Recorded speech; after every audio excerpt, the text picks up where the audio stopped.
잘 들어라.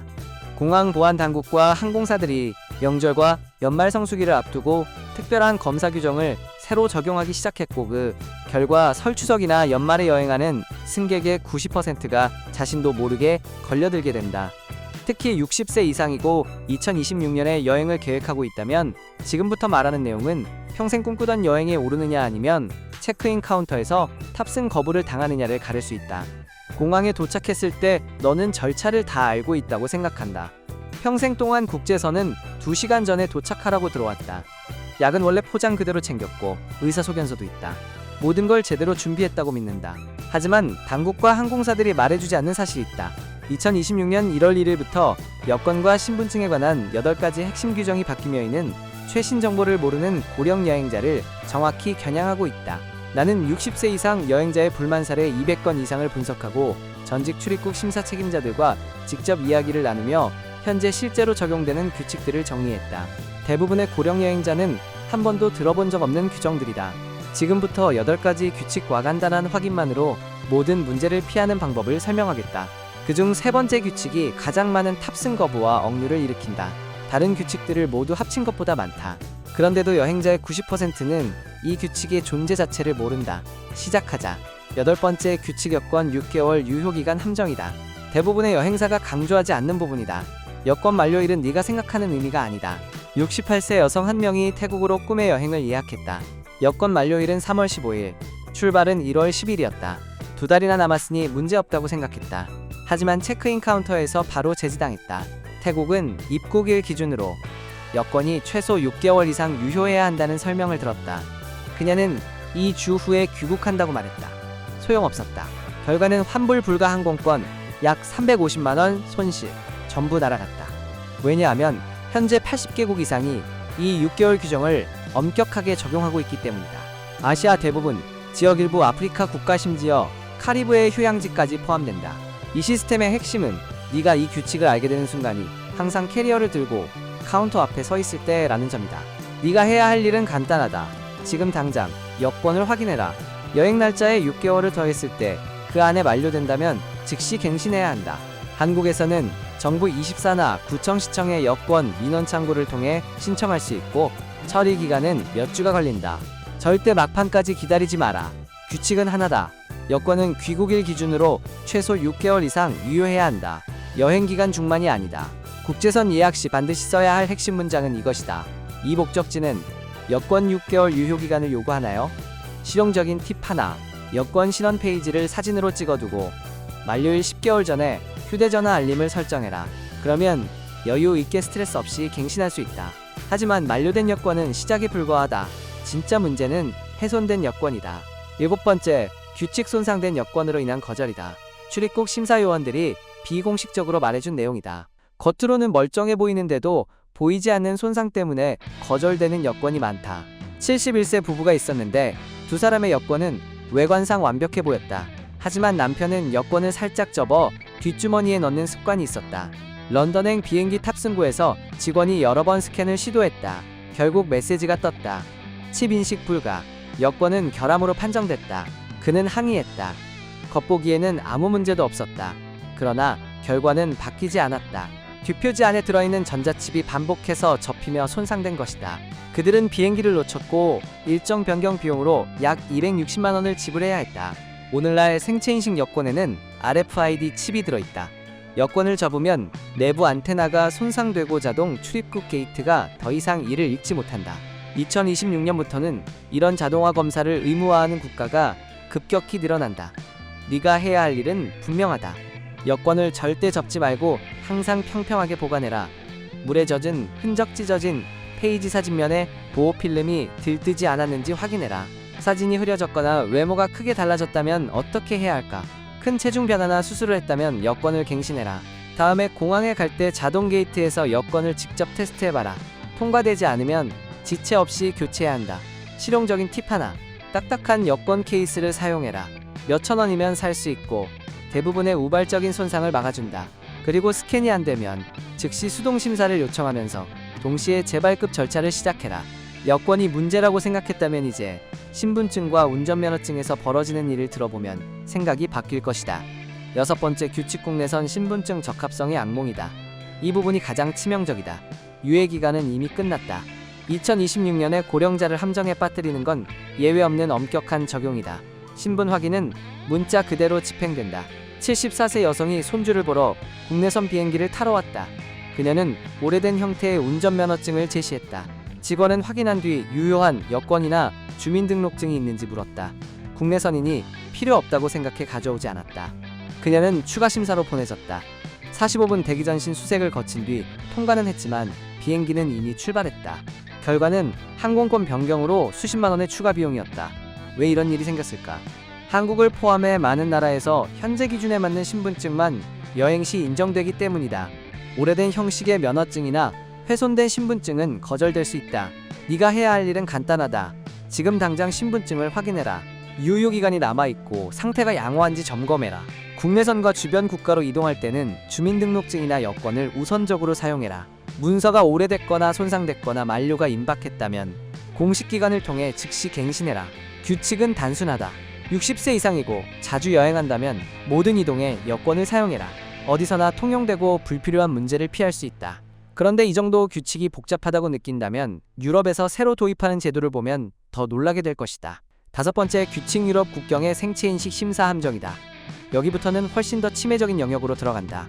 2025년 말부터 유럽은 새로운 출입국 시스템을 도입했고 2026년에는 모든 국경에서 의무 적용된다. 69세 부부가 금혼식을 기념해 파리에 도착했다. 예전처럼 여권에 도장만 찍는 대신 자동 단말기로 안내받았다. 손가락을 여기에 올리세요. 카메라를 보세요. 남편은 관절염을 앓고 있었고 지문 인식이 제대로 되지 않았다. 직원은 여러 번 다시 시도해달라고 요청했고 절차가 끝날 때까지 시간이 계속 흘렀다. 그들은 프랑스 남부로 가는 환승편을 놓쳤고 추가 비용과 반나절을 허비했다. 왜 이런 일이 벌어졌을까? 새로운 유럽 시스템은 이제 송겐 지역 출입 심하다. 얼굴 사진과 여러 개의 지문을 요구하기 때문이다. 이 데이터는 수년간 보관되며 이동성이나 건강 문제를 가진 경우 절차가 훨씬 오래 걸릴 수 있다.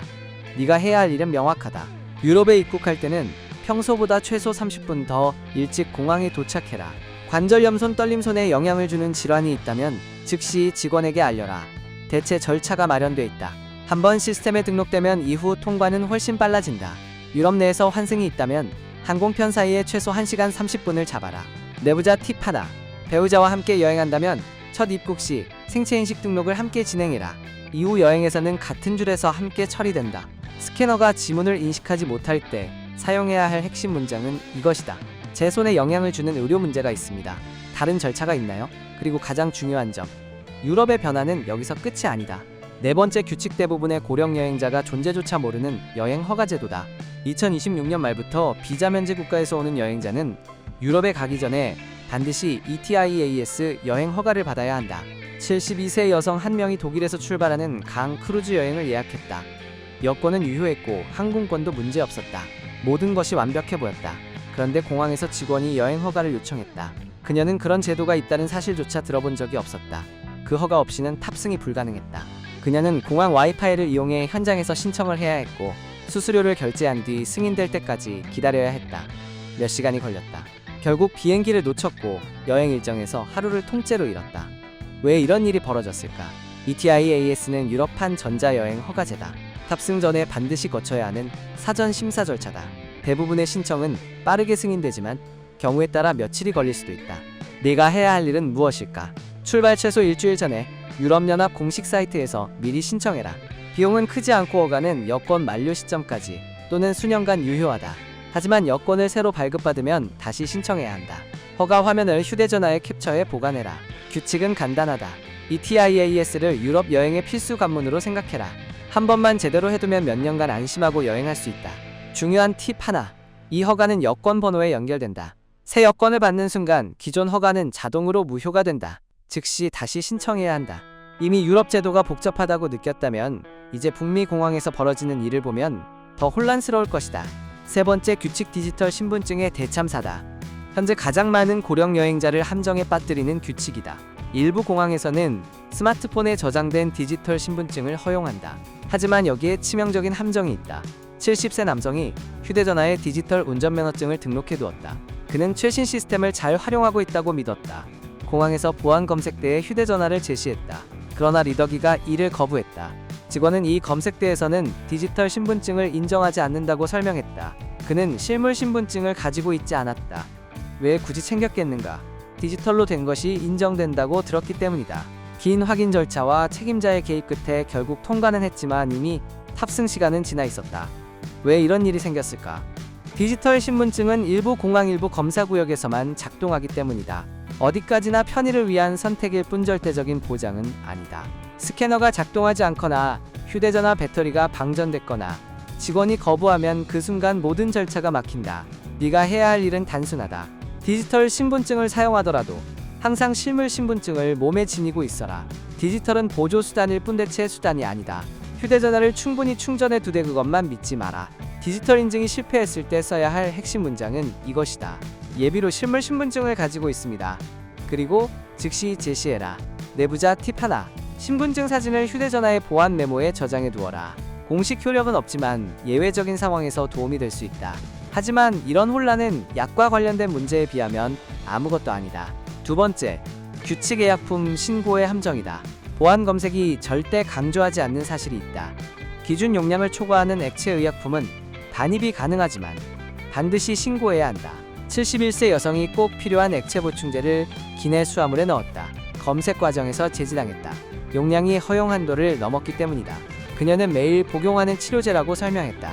직원은 증빙 서류를 요구했다. 그런 서류가 필요한지조차 몰랐다. 제품은 압수됐다. 결과적으로 치료는 중단됐고 여행은 망가졌다. 왜 이런 일이 발생했을까? 의료 목적 액체에 대한 예외 규정이 존재하지만 자발적으로 신고했을 때만 적용되기 때문이다. 이 시스템은 네가 그 사실을 모른다는 전제 위에 작동한다. 네가 해야 할 일은 명확하다. 보안 검색 전에 모든 액체 의약품을 꺼내고 의료적으로 필수적인 액체라고 구두로 분명히 밝혀라. 처방전이나 제품 라벨이 보이도록 준비해라. 간단한 검사 후 통과시켜줄 것이다. 규칙은 단순하다. 기준 용량을 초과하는 모든 의료용 액체는 일반 의약품이라도 반드시 신고해야 한다. 이때 사용할 핵심 문장은 이것이다. 이 액체는 규정에 따라 허용된 의료 필수 액체입니다. 유용한 팁 하나. 의료용 액체 예외 규정이 적힌 공식 안내 페이지를 출력해 기내 수화물에 넣어두면 이견이 생겼을 때 도움이 된다. 그리고 이제 가장 중요한 규칙고령 여행자에게 가장 큰 금전적 손실을 안기는 규칙이다. 첫 번째, 규칙 여권의 빈 페이지 요구 조건이다. 이것이 바로 조용한 함정이다. 68세 부부가 이탈리아로 가는 비행기에 탑승하려 했다. 여권은 수년간 유효했다. 직원은 여권을 넘겨보더니 연속된 빈 페이지가 없다고 말했다. 탑승 불가였다. 빈 페이지는 있었지만 서로 붙어있지 않았다. 방법은 없었다. 결과는 수백만 원 상당의 환불 불가 항공권 손실이었다. 왜 이런 일이 생겼을까? 많은 국가가 입국 도장과 비자를 위해 연속된 빈 페이지를 요구하기 때문이다. 아무 페이지나 되는 것이 아니다. 반드시 이어져 있어야 한다. 그리고 이제는 여권에 페이지를 추가하는 것도 불가능하다. 너무 많이 사용했다면 아직 유효기간이 많이 남아있어도 재발급해야 한다. 네가 해야 할 일은 무엇일까? 지금 당장 여권을 확인해라. 연속된 빈 페이지 수를 세어라. 전체 빈 페이지가 4장 미만이라면 지체 없이 재발급해라. 어떤 목적지는 기준이 더 엄격하다. 출발 전에 반드시 확인해라. 어린이 여권은 유효기간이 더 짧다. 그것도 함께 확인해라. 내부자 팁 하나. 새 여권을 받으면 첫 페이지와 마지막 페이지를 사진으로 찍어 안전한 곳에 보관해라. 여권을 절반 정도 사용했을 때부터 매 여행마다 페이지 사용량을 체크하고 재발급 시점을 미리 대비해라. 국제선 예약 시 반드시 물어봐야 할 핵심 문장은 이것이다. 이 목적지는 여권에 필요한 빈 페이지 수를 요구하나요? 이제 여권 규정을 아무리 잘 알아도 기내 수화물에서 치명적인 실수를 하면 아무 소용이 없다. 최근 73세 부부가 기내 수화물 크기 규정이 강화된 사실을 몰라 수십만 원을 날렸다. 집에서 직접 캐리어를 재받고 항공사가 안내한 기준에 정확히 맞았다. 하지만 탑승구에서 직원이 다른 규격 측정 틀을 사용했고 결국 수화물을 강제로 위탁해야 했다. 출발 직전이었다. 결과는 예상치 못한 추가 요금과 불필요한 스트레스였다. 항공사들은 현재 기내 수화물 규정 적용을 전반적으로 강화하고 있으며 이는 앞으로 모든 여행자에게 영향을 미칠 것이다. 아주 작은 칫솔 오차 하나가 큰 비용으로 돌아올 수 있으니 각별히 주의해라. 이어지는 내용이 바로 다음에 나온다. 크기가 맞지 않는 캐리어 하나 때문에 수십만 원을 잃지 마라.